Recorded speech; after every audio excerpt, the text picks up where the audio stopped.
ಮಾನವನ ಜೀವನದಲ್ಲಿ ಮಾತಿಗೆ ಅಪಾರ ಶಕ್ತಿಯಿದೆ. ಒಂದು ಸರಿಯಾದ ಮಾತು ಒಬ್ಬ ವ್ಯಕ್ತಿಯ ಬದುಕನ್ನು ಬದಲಾಯಿಸಬಹುದು. ಅದೇ ಸಮಯದಲ್ಲಿ ಒಂದು ತಪ್ಪಾದ ಮಾತು ವರ್ಷಗಳ ಕಾಲ ಕಟ್ಟಿಕೊಂಡಿರುವ ಸಂಬಂಧವನ್ನು ಕ್ಷಣಾರ್ಧದಲ್ಲಿ ಹಾಳು ಮಾಡಬಹುದು. ಅದಕ್ಕಾಗಿಯೇ ನಮ್ಮ ಹಿರಿಯರು ಯಾವಾಗಲೂ ಮಾತು ಬೆಳ್ಳಿ, ಮೌನ ಬಂಗಾರ ಎಂದು ಹೇಳುತ್ತಿದ್ದರು. ಈ ಗಾದೆಯ ಅರ್ಥ ಕೇವಲ ಕಡಿಮೆ ಮಾತನಾಡಬೇಕು ಎನ್ನುವುದಲ್ಲ, ಯಾವ ವಿಷಯವನ್ನು ಯಾರೊಂದಿಗೆ ಮಾತನಾಡಬೇಕು ಮತ್ತು ಯಾವ ವಿಷಯವನ್ನು ನಮ್ಮೊಳಗೆ ಇಟ್ಟುಕೊಳ್ಳಬೇಕು ಎಂಬ ಜಾಣ್ಮೆಯನ್ನು ಬೆಳೆಸಿಕೊಳ್ಳಬೇಕು ಎನ್ನುವುದಾಗಿದೆ. ಆದ್ದರಿಂದ ಜೀವನದಲ್ಲಿ ಒಂದು ಸರಳ ನಿಯಮವನ್ನು ನೆನಪಿಡಿ: ನಿಮ್ಮ ಜೀವನದ ಪ್ರತಿಯೊಂದು ಬಾಗಿಲನ್ನು ಎಲ್ಲರಿಗೂ ತೆರೆಯಬೇಡಿ. ಕೆಲವು ಬಾಗಿಲುಗಳು ನಿಮ್ಮ ಮತ್ತು ದೇವರ ನಡುವೆ ಮಾತ್ರ ಇರಲಿ. ಕೆಲವು ನಿಮ್ಮ ಕುಟುಂಬದೊಳಗೆ ಮಾತ್ರ ಇರಲಿ. ಕೆಲವು ನಿಮ್ಮ ನಿಜವಾದ ಸ್ನೇಹಿತರ ಮಟ್ಟಿಗೆ ಮಾತ್ರ ಸೀಮಿತವಾಗಿರಲಿ. ಈ 4 ವಿಷಯಗಳನ್ನು ಜೀವನದಲ್ಲಿ ಅಳವಡಿಸಿಕೊಂಡರೆ ನಿಮ್ಮ ಆತ್ಮವಿಶ್ವಾಸ, ಗೌರವ, ಸುರಕ್ಷತೆ ಮತ್ತು ಯಶಸ್ಸು ಹಲವು ಪಟ್ಟು ಹೆಚ್ಚಾಗುತ್ತದೆ. 1. ನಿಮ್ಮ ಭವಿಷ್ಯದ ಯೋಜನೆಗಳನ್ನು ಎಲ್ಲರೊಂದಿಗೂ ಹಂಚಿಕೊಳ್ಳಬೇಡಿ. ಒಬ್ಬ ವ್ಯಕ್ತಿಯ ಜೀವನವನ್ನು ಬದಲಾಯಿಸುವ ಶಕ್ತಿ ಅವನ ಕನಸುಗಳಲ್ಲಿ ಇರುತ್ತದೆ. ಆದರೆ ಆ ಕನಸುಗಳು ಸಾಕಾರವಾಗುವುದಕ್ಕೂ ಮುನ್ನ ಅವುಗಳನ್ನು ಹೇಗೆ ಕಾಪಾಡಿಕೊಳ್ಳುತ್ತಾನೆ ಎಂಬುದರಲ್ಲಿಯೂ ಅವನ ಯಶಸ್ಸು ಅಡಗಿರುತ್ತದೆ. ಅನೇಕರು ಒಂದು ಹೊಸ ಗುರಿ ಹಾಕಿಕೊಂಡ ತಕ್ಷಣ ಅದನ್ನು ಎಲ್ಲರಿಗೂ ಹೇಳಲು ಪ್ರಾರಂಭಿಸುತ್ತಾರೆ. ನಾನು ದೊಡ್ಡ ಉದ್ಯಮಿಯಾಗುತ್ತೇನೆ, ನಾನು ಹೊಸ ವ್ಯವಹಾರ ಆರಂಭಿಸುತ್ತಿದ್ದೇನೆ, ನಾನು ಈ ಪರೀಕ್ಷೆಯಲ್ಲಿ ಮೊದಲ ಸ್ಥಾನ ಪಡೆಯುತ್ತೇನೆ, ನಾನು ದೊಡ್ಡ ಮನೆ ಕಟ್ಟುತ್ತೇನೆ ಎಂದು ಉತ್ಸಾಹದಿಂದ ಎಲ್ಲರಿಗೂ ಹೇಳುತ್ತಾರೆ. ಆದರೆ ಜೀವನದ ಒಂದು ದೊಡ್ಡ ಸತ್ಯವೇನೆಂದರೆ, ಕನಸುಗಳನ್ನು ಹೇಳುವುದಕ್ಕಿಂತ ಅವುಗಳನ್ನು ಸಾಧಿಸುವುದು ಹೆಚ್ಚು ಮುಖ್ಯ. ನೀವು ನಿಮ್ಮ ಯೋಜನೆಗಳನ್ನು ಎಲ್ಲರಿಗೂ ಹೇಳಿದಾಗ ಎಲ್ಲರೂ ನಿಮ್ಮ ಯಶಸ್ಸನ್ನು ಬಯಸುತ್ತಾರೆ ಎಂದು ಭಾವಿಸಬೇಡಿ. ಕೆಲವರು ನಿಮ್ಮನ್ನು ಪ್ರೋತ್ಸಾಹಿಸಬಹುದು, ಆದರೆ ಕೆಲವರು ನಿಮ್ಮ ಆತ್ಮವಿಶ್ವಾಸವನ್ನು ಕುಗ್ಗಿಸುವ ಮಾತುಗಳನ್ನು ಹೇಳಬಹುದು. ಇದು ನಿನ್ನಿಂದ ಆಗುವುದಿಲ್ಲ, ಇದರಲ್ಲೇನು ಲಾಭ? ಇದನ್ನು ಈಗಾಗಲೇ ಹಲವರು ಪ್ರಯತ್ನಿಸಿ ಸೋತಿದ್ದಾರೆ ಎಂಬ ಮಾತುಗಳು ನಿಧಾನವಾಗಿ ನಿಮ್ಮ ಮನಸ್ಸಿನ ಮೇಲೆ ಪರಿಣಾಮ ಬೀರುತ್ತವೆ. ಮನಸ್ಸು ಬಹಳ ಸೂಕ್ಷ್ಮವಾಗಿದೆ. ಆರಂಭದಲ್ಲಿ ನೀವು ಎಷ್ಟೇ ಧೈರ್ಯವಾಗಿದ್ದರೂ ಒಂದೇ ನಕಾರಾತ್ಮಕ ಮಾತನ್ನು ಹಲವಾರು ಬಾರಿ ಕೇಳಿದರೆ ಅದು ನಿಮ್ಮ ನಂಬಿಕೆಯನ್ನು ದುರ್ಬಲಗೊಳಿಸಬಹುದು. ಇತಿಹಾಸದಲ್ಲಿ ಅನೇಕ ಯಶಸ್ವಿ ವ್ಯಕ್ತಿಗಳು ತಮ್ಮ ಕೆಲಸವನ್ನು ಹೆಚ್ಚು ಮಾತನಾಡದೆ ಮಾಡುತ್ತಿದ್ದರು. ಅವರು ತಮ್ಮ ಸಮಯವನ್ನು ಚರ್ಚೆಗಳಲ್ಲಿ ಕಳೆಯಲಿಲ್ಲ, ಕಾರ್ಯದಲ್ಲಿ ಕಳೆಯುತ್ತಿದ್ದರು. ಅದಕ್ಕಾಗಿಯೇ ಅವರು ಸಾಧನೆಯ ನಂತರ ಜಗತ್ತಿಗೆ ಪರಿಚಿತರಾದರು. ಕೆಲವೊಮ್ಮೆ ನಾವು ನಮ್ಮ ಯೋಜನೆಗಳನ್ನು ಹೇಳಿದಾಗ ಜನರು ನಮ್ಮನ್ನು ಹೊಗಳುತ್ತಾರೆ. ಆ ಹೊಗಳಿಕೆ ನಮಗೆ ಕೆಲಸ ಮಾಡಿದ ತೃಪ್ತಿಯ ಭಾವನೆಯನ್ನು ಮುಂಚೆಯೇ ನೀಡುತ್ತದೆ. ಪರಿಣಾಮವಾಗಿ ನಮ್ಮ ಪರಿಶ್ರಮ ಕಡಿಮೆಯಾಗಬಹುದು. ಆದ್ದರಿಂದ ಕೆಲವು ಮನೋವಿಜ್ಞಾನ ಅಧ್ಯಯನಗಳು ಸಹ ಗುರಿಗಳನ್ನು ಎಲ್ಲರಿಗೂ ಘೋಷಿಸುವ ಬದಲು ಅವುಗಳ ಮೇಲೆ ನಿರಂತರವಾಗಿ ಕೆಲಸ ಮಾಡುವುದೇ ಹೆಚ್ಚು ಪರಿಣಾಮಕಾರಿ ಎಂದು ಸೂಚಿಸುತ್ತವೆ. ನಿಮ್ಮ ಜೀವನದಲ್ಲಿ ಒಂದು ಹೊಸ ಅಧ್ಯಾಯ ಆರಂಭವಾಗುತ್ತಿದ್ದರೆ ಮೊದಲು ಅದಕ್ಕೆ ಸಮಯ ನೀಡಿ. ಕಲಿಯಿರಿ, ತಪ್ಪುಗಳನ್ನು ತಿದ್ದಿಕೊಳ್ಳಿ, ನಿಮ್ಮ ಕೌಶಲ್ಯವನ್ನು ಬೆಳೆಸಿಕೊಳ್ಳಿ. ಫಲಿತಾಂಶಗಳು ಕಾಣಿಸಿಕೊಳ್ಳಲು ಆರಂಭವಾದಾಗ ಜಗತ್ತೇ ನಿಮ್ಮ ಬಗ್ಗೆ ಮಾತನಾಡುತ್ತದೆ. ಜೀವನದಲ್ಲಿ ನಿಮ್ಮ ಕೆಲಸವೇ ನಿಮ್ಮ ಪರವಾಗಿ ಮಾತನಾಡುವಂತಾಗಬೇಕು. ನಿಮ್ಮ ಸಾಧನೆಗಳೇ ನಿಮ್ಮ ಪರಿಚಯವಾಗಬೇಕು. ನಿಮ್ಮ ಪರಿಶ್ರಮವೇ ನಿಮ್ಮ ಉತ್ತರವಾಗಬೇಕು. ಆದ್ದರಿಂದ ಇಂದಿನಿಂದ ಒಂದು ನಿರ್ಧಾರ ಮಾಡಿ. ಪ್ರತಿಯೊಂದು ಹೊಸ ಯೋಜನೆಯನ್ನು ಎಲ್ಲರಿಗೂ ಹೇಳುವ ಅಭ್ಯಾಸವನ್ನು ಬಿಡಿ. ನಂಬಿಕೆಗೆ ಅರ್ಹರಾದ ಕೆಲವೇ ಜನರೊಂದಿಗೆ ಅಗತ್ಯವಿದ್ದಾಗ ಮಾತ್ರ ಹಂಚಿಕೊಳ್ಳಿ. ಉಳಿದ ಸಮಯದಲ್ಲಿ ನಿಮ್ಮ ಗಮನವನ್ನು ಗುರಿಯ ಮೇಲೆ ಕೇಂದ್ರೀಕರಿಸಿ. 2. ನಿಮ್ಮ ದುರ್ಬಲತೆಗಳನ್ನು ಎಲ್ಲರೊಂದಿಗೂ ಹಂಚಿಕೊಳ್ಳಬೇಡಿ.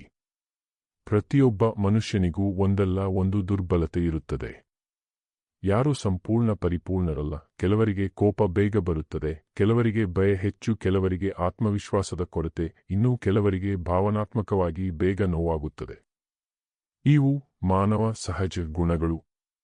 ಆದರೆ ಈ ದುರ್ಬಲತೆಗಳನ್ನು ಯಾರ ಮುಂದೆ ಹಂಚಿಕೊಳ್ಳಬೇಕು ಮತ್ತು ಯಾರ ಮುಂದೆ ಹಂಚಿಕೊಳ್ಳಬಾರದು ಎಂಬುದನ್ನು ತಿಳಿದುಕೊಳ್ಳುವುದು ಜೀವನದ ಪ್ರಮುಖ ಜಾಣ್ಮೆ. ಎಲ್ಲರ ಮೇಲೂ ಅತಿಯಾದ ನಂಬಿಕೆ ಇಟ್ಟುಕೊಂಡು ಮನಸ್ಸಿನ ಎಲ್ಲಾ ವಿಚಾರಗಳನ್ನು ಹೇಳುವುದು ಕೆಲವೊಮ್ಮೆ ದೊಡ್ಡ ಸಮಸ್ಯೆಗೆ ಕಾರಣವಾಗಬಹುದು. ಇಂದು ನಿಮ್ಮೊಂದಿಗೆ ನಗುತ್ತಾ ಮಾತನಾಡುವ ವ್ಯಕ್ತಿಯೇ ನಾಳೆ ಪರಿಸ್ಥಿತಿ ಬದಲಾಗಿದರೆ ನಿಮ್ಮ ಮಾತುಗಳನ್ನು ನಿಮ್ಮ ವಿರುದ್ಧ ಬಳಸಬಹುದು. ಆದ್ದರಿಂದ ನಿಮ್ಮ ಮನಸ್ಸನ್ನು ಎಲ್ಲರ ಮುಂದೆ ಸಂಪೂರ್ಣವಾಗಿ ತೆರೆದುಕೊಳ್ಳುವುದು ಸರಿಯಾದ ನಿರ್ಧಾರವಲ್ಲ. ಒಂದು ಕೋಟೆಯನ್ನು ಊಹಿಸಿ. ಆ ಕೋಟೆಯ ಬಾಗಿಲುಗಳು ಯಾವಾಗಲೂ ತೆರೆದಿದ್ದರೆ ಶತ್ರು ಒಳಗೆ ಬರಲು ಹೆಚ್ಚು ಸಮಯ ಬೇಕಾಗುವುದಿಲ್ಲ. ಆದರೆ ಬಲವಾದ ಬಾಗಿಲು ಮತ್ತು ಸರಿಯಾದ ರಕ್ಷಣೆ ಇದ್ದರೆ ಕೋಟೆಯನ್ನು ಗೆಲ್ಲುವುದು ಕಷ್ಟ. ನಮ್ಮ ಮನಸ್ಸು ಕೂಡ ಒಂದು ಕೋಟೆಯಂತೆಯೇ.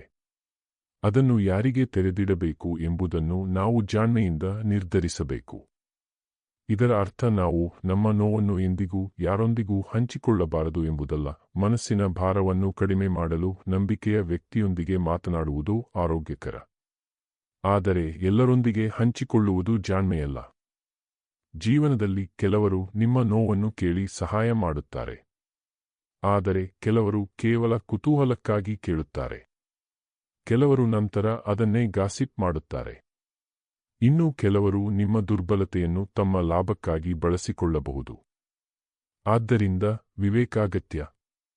ನಿಮ್ಮ ದುರ್ಬಲತೆಗಳನ್ನು ಮರೆಮಾಡುವುದಕ್ಕಿಂತ ಮುಖ್ಯವಾದದ್ದು ಅವುಗಳನ್ನು ಸರಿಪಡಿಸಲು ಪ್ರಯತ್ನಿಸುವುದು.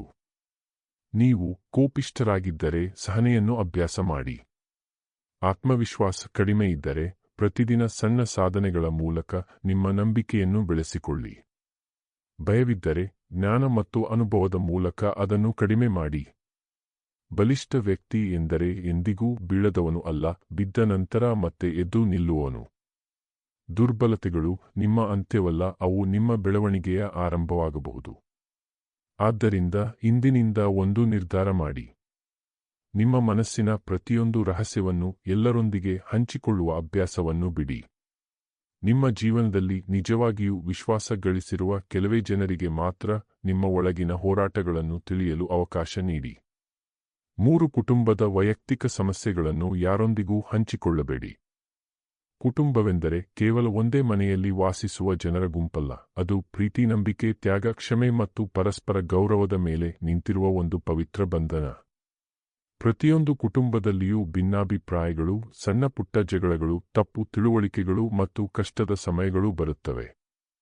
ಇದು ಸಹಜ. ಆದರೆ ಆ ಸಮಸ್ಯೆಗಳನ್ನು ಹೊರಗಿನವರ ಮುಂದೆ ಹೇಳುವುದು ಬಹಳ ಬಾರಿ ಸಮಸ್ಯೆಯನ್ನು ಕಡಿಮೆ ಮಾಡುವುದಕ್ಕಿಂತ ಹೆಚ್ಚಿಸುತ್ತದೆ. ಅನೇಕ ಜನರು ಮನಸ್ಸಿಗೆ ಬೇಸರವಾದಾಗ ಎದುರಿಗೆ ಸಿಕ್ಕವರ ಬಳಿ ತಮ್ಮ ಮನೆಯ ವಿಚಾರಗಳನ್ನು ಹೇಳಲು ಆರಂಭಿಸುತ್ತಾರೆ. ನನ್ನ ಪತಿ ಹೀಗೆ ಮಾಡಿದರು, ನನ್ನ ಹೆಂಡತಿ ಹಾಗೆ ಮಾತನಾಡಿದರು, ನನ್ನ ಮಕ್ಕಳು ನನ್ನ ಮಾತು ಕೇಳುವುದಿಲ್ಲ, ನಮ್ಮ ಮನೆಯಲ್ಲಿ ಯಾವಾಗಲೂ ಜಗಳ ಎಂದು ಎಲ್ಲರೊಂದಿಗೆ ಹಂಚಿಕೊಳ್ಳುತ್ತಾರೆ. ಆ ಕ್ಷಣದಲ್ಲಿ ಮನಸ್ಸಿನ ಭಾರ ಕಡಿಮೆಯಾದಂತೆ ಅನಿಸಬಹುದು. ಆದರೆ ಕೆಲವೇ ದಿನಗಳಲ್ಲಿ ಆ ಮಾತುಗಳು ಬೇರೆ ಬೇರೆ ರೂಪದಲ್ಲಿ ಮತ್ತೆ ನಮ್ಮ ಜೀವನಕ್ಕೆ ಹಿಂದಿರುಗುತ್ತವೆ. ಇಂದು ನಿಮ್ಮ ಕಥೆಯನ್ನು ಸಹಾನುಭೂತಿಯಿಂದ ಕೇಳುವ ವ್ಯಕ್ತಿಯೇ ನಾಳೆ ಅದನ್ನು ಮತ್ತೊಬ್ಬರಿಗೆ ಹೇಳಬಹುದು. ನಂತರ ಅದು ಗಾಸಿಪ್ ಆಗುತ್ತದೆ.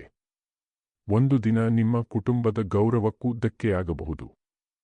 ಒಂದು ಸಣ್ಣ ಬಿರುಕು ಗೋಡೆಯಲ್ಲಿ ಕಂಡಾಗ ಅದನ್ನು ಮನೆಯವರೇ ಸರಿಪಡಿಸಿದರೆ ಗೋಡೆ ಗಟ್ಟಿಯಾಗಿರುತ್ತದೆ. ಆದರೆ ಅದನ್ನು ಎಲ್ಲರಿಗೂ ತೋರಿಸುತ್ತಾ ಹೋದರೆ ಜನರು ಬಿರುಕು ಬಗ್ಗೆ ಮಾತ್ರ ಮಾತನಾಡುತ್ತಾರೆ. ಅದನ್ನು ಸರಿಪಡಿಸಲು ಯಾರೂ ಬರುವುದಿಲ್ಲ. ಕುಟುಂಬದ ಸಮಸ್ಯೆಗಳು ಇದೇ ರೀತಿ. ಕುಟುಂಬದ ಒಳಗಿನ ವಿಚಾರಗಳು ಹೊರಗೆ ಹೋದಾಗ ಜನರು ತಮ್ಮದೇ ರೀತಿಯಲ್ಲಿ ತೀರ್ಪು ಕೊಡುತ್ತಾರೆ. ಅವರು ನಿಮ್ಮ ಪರಿಸ್ಥಿತಿಯನ್ನು ಸಂಪೂರ್ಣವಾಗಿ ತಿಳಿದಿರುವುದಿಲ್ಲ, ಆದರೂ ಅಭಿಪ್ರಾಯ ಹೇಳುತ್ತಾರೆ. ಕೆಲವರು ಒಂದು ಬದಿಯ ಮಾತನ್ನು ಮಾತ್ರ ನಂಬುತ್ತಾರೆ. ಇದರಿಂದ ಸಂಬಂಧಗಳು ಇನ್ನಷ್ಟು ಹಾಳಾಗುವ ಸಾಧ್ಯತೆ ಇರುತ್ತದೆ. ಒಬ್ಬ ವ್ಯಕ್ತಿ ಕೋಪದಲ್ಲಿ ತನ್ನ ಮನೆಯ ವಿಷಯವನ್ನು ಸ್ನೇಹಿತನಿಗೆ ಹೇಳಿದ. ಸ್ನೇಹಿತ ಅವನ ಮಾತನ್ನು ನಂಬಿದ. ಕೆಲವು ದಿನಗಳ ನಂತರ ಗಂಡ ಹೆಂಡತಿ ಪರಸ್ಪರ ಮಾತನಾಡಿಕೊಂಡು ಸಮಸ್ಯೆಯನ್ನು ಪರಿಹರಿಸಿಕೊಂಡರು. ಆದರೆ ಸ್ನೇಹಿತನ ಮನಸ್ಸಿನಲ್ಲಿ ಆ ಕುಟುಂಬದ ಬಗ್ಗೆ ಇದ್ದ ಕೆಟ್ಟ ಅಭಿಪ್ರಾಯ ಹಾಗೆಯೇ ಉಳಿಯಿತು. ಒಂದು ಕ್ಷಣದ ಕೋಪದಲ್ಲಿ ಹೇಳಿದ ಮಾತು ದೀರ್ಘಕಾಲದ ಪರಿಣಾಮ ಬೀರಿತು. ಒಂದು ಕುಟುಂಬ ಬಲವಾಗಿರಲು ಅದರ ಸದಸ್ಯರು ಪರಸ್ಪರ ಗೌರವವನ್ನು ಕಾಪಾಡಬೇಕು. ಮನೆಯ ಒಳಗಿನ ವಿಚಾರಗಳನ್ನು ಹೊರಗೆ ಹೇಳುವ ಮೊದಲು ಇದರಿಂದ ಸಮಸ್ಯೆ ಪರಿಹಾರವಾಗುತ್ತದೆಯೇ ಅಥವಾ ಇನ್ನಷ್ಟು ದೊಡ್ಡದಾಗುತ್ತದೆಯೇ ಎಂದು ನಿಮ್ಮನ್ನೇ ಕೇಳಿಕೊಳ್ಳಿ. ಜೀವನದಲ್ಲಿ ಪ್ರತಿಯೊಬ್ಬರೂ ತಪ್ಪು ಮಾಡುತ್ತಾರೆ. ಗಂಡ ಹೆಂಡತಿ, ತಂದೆ ತಾಯಿ, ಮಕ್ಕಳು ಯಾರೂ ಪರಿಪೂರ್ಣರಲ್ಲ. ಕ್ಷಮೆ, ಸಂಭಾಷಣೆ ಮತ್ತು ಪರಸ್ಪರ ಅರ್ಥೈಸಿಕೊಳ್ಳುವ ಗುಣವೇ ಕುಟುಂಬವನ್ನು ಉಳಿಸುತ್ತದೆ, ಹೊರಗಿನವರ ಟೀಕೆ ಅಲ್ಲ. 4 ನಿಮ್ಮ ಆದಾಯ, ಹಣಕಾಸಿನ ಸ್ಥಿತಿ ಮತ್ತು ಸಂಪತ್ತಿನ ಬಗ್ಗೆ ಎಲ್ಲರೊಂದಿಗೂ ಮಾತನಾಡಬೇಡಿ. ಹಣವು ಕೇವಲ ನೋಟುಗಳ ಗುಚ್ಛವಲ್ಲ, ಅದು ಪರಿಶ್ರಮದ ಫಲ, ಸಮಯದ ಮೌಲ್ಯ ಮತ್ತು ಭವಿಷ್ಯದ ಭದ್ರತೆ. ಒಬ್ಬ ವ್ಯಕ್ತಿ ಎಷ್ಟು ಸಂಪಾದಿಸುತ್ತಾನೆ, ಎಷ್ಟು ಉಳಿತಾಯ ಮಾಡಿದ್ದಾನೆ, ಎಷ್ಟು ಸಾಲವಿದೆ ಅಥವಾ ಎಷ್ಟು ಆಸ್ತಿ ಹೊಂದಿದ್ದಾನೆ ಎಂಬುದು ಅತ್ಯಂತ ವೈಯಕ್ತಿಕ ವಿಷಯವಾಗಿದೆ. ಆದ್ದರಿಂದ ಈ ವಿಷಯಗಳನ್ನು ಎಲ್ಲರೊಂದಿಗೂ ಹಂಚಿಕೊಳ್ಳುವುದು ಜಾಣತನವಲ್ಲ. ಇಂದಿನ ಸಮಾಜದಲ್ಲಿ ಜನರು ತಮ್ಮ ಆದಾಯ ಅಥವಾ ಹೊಸದಾಗಿ ಖರೀದಿಸಿದ ವಸ್ತುಗಳನ್ನು ಪ್ರದರ್ಶಿಸುವ ಅಭ್ಯಾಸವನ್ನು ಬೆಳೆಸಿಕೊಂಡಿದ್ದಾರೆ. ದುಬಾರಿ ಮೊಬೈಲ್, ಹೊಸ ಕಾರು, ದೊಡ್ಡ ಮನೆ, ಬ್ಯಾಂಕ್ ಬ್ಯಾಲೆನ್ಸ್ ಅಥವಾ ಹೂಡಿಕೆಗಳ ಬಗ್ಗೆ ಅನಗತ್ಯವಾಗಿ ಮಾತನಾಡುತ್ತಾರೆ. ಆದರೆ ನೆನಪಿಡಿ, ನಿಮ್ಮ ಸಂಪತ್ತನ್ನು ಪ್ರದರ್ಶಿಸುವುದು ಗೌರವವನ್ನು ಹೆಚ್ಚಿಸುವುದಿಲ್ಲ, ಕೆಲವೊಮ್ಮೆ ಸಮಸ್ಯೆಗಳನ್ನು ಮಾತ್ರ ಹೆಚ್ಚಿಸುತ್ತದೆ. ಪ್ರತಿಯೊಬ್ಬರ ಜೀವನ ಪರಿಸ್ಥಿತಿ ವಿಭಿನ್ನವಾಗಿರುತ್ತದೆ. ನಿಮ್ಮ ಯಶಸ್ಸನ್ನು ನೋಡಿ ಕೆಲವರು ಸಂತೋಷಪಡಬಹುದು. ಆದರೆ ಎಲ್ಲರೂ ಹಾಗೆಯೇ ಇರಬೇಕೆಂದಿಲ್ಲ. ಕೆಲವರಲ್ಲಿ ಅಸೂಯೆ ಮೂಡಬಹುದು. ಕೆಲವರು ನಿಮ್ಮಿಂದ ಹಣದ ಸಹಾಯವನ್ನು ನಿರೀಕ್ಷಿಸಬಹುದು. ಇನ್ನೂ ಕೆಲವರು ನಿಮ್ಮ ವಿಶ್ವಾಸವನ್ನು ದುರುಪಯೋಗಪಡಿಸಿಕೊಳ್ಳಲು ಪ್ರಯತ್ನಿಸಬಹುದು. ಹಣದ ಬಗ್ಗೆ ಹೆಚ್ಚು ಮಾತನಾಡುವುದರಿಂದ ಇನ್ನೊಂದು ಅಪಾಯವೂ ಇದೆ. ನಿಮ್ಮ ಆದಾಯ ಹೆಚ್ಚಾದರೂ ವಿನಮ್ರತೆಯನ್ನು ಕಳೆದುಕೊಳ್ಳಬೇಡಿ. ನಿಮ್ಮ ಆದಾಯ ಕಡಿಮೆಯಿದ್ದರೂ ಆತ್ಮಗೌರವವನ್ನು ಕಳೆದುಕೊಳ್ಳಬೇಡಿ. ಹಣವು ಬದಲಾಗಬಹುದು, ಆದರೆ ನಿಮ್ಮ ವ್ಯಕ್ತಿತ್ವವೇ ನಿಮ್ಮ ನಿಜವಾದ ಸಂಪತ್ತು. ಹಣದ ವಿಚಾರದಲ್ಲಿ ಒಂದು ಉತ್ತಮ ಅಭ್ಯಾಸವೆಂದರೆ ಹೆಚ್ಚು ಸಂಪಾದಿಸುವುದಕ್ಕಿಂತ ಹೆಚ್ಚು ಉಳಿತಾಯ ಮಾಡುವುದು ಮತ್ತು ಜಾಣ್ಮೆಯಿಂದ ಹೂಡಿಕೆ ಮಾಡುವುದು. ಈ ಕೆಲಸಗಳನ್ನು ಮೌನವಾಗಿ ಮಾಡಿದರೆ ಅದರ ಫಲಿತಾಂಶ ದೀರ್ಘಕಾಲದ ಸಂತೋಷವನ್ನು ನೀಡುತ್ತದೆ. 5. ಮೌನದ ಮೌಲ್ಯ, ವಿವೇಕದ ಶಕ್ತಿ ಮತ್ತು ಯಶಸ್ಸಿನ ರಹಸ್ಯ. ಜೀವನದಲ್ಲಿ ಪ್ರತಿಯೊಬ್ಬ ವ್ಯಕ್ತಿಯು ಯಾವುದಾದರೂ ಒಂದು ಸಮಯದಲ್ಲಿ ಈ ಪ್ರಶ್ನೆಯನ್ನು ಕೇಳಿಕೊಳ್ಳುತ್ತಾನೆ: ನನ್ನ ಜೀವನದಲ್ಲಿ ಏಕೆ ಕೆಲವು ವಿಷಯಗಳು ನಾನು ಅಂದುಕೊಂಡಂತೆ ನಡೆಯುತ್ತಿಲ್ಲ?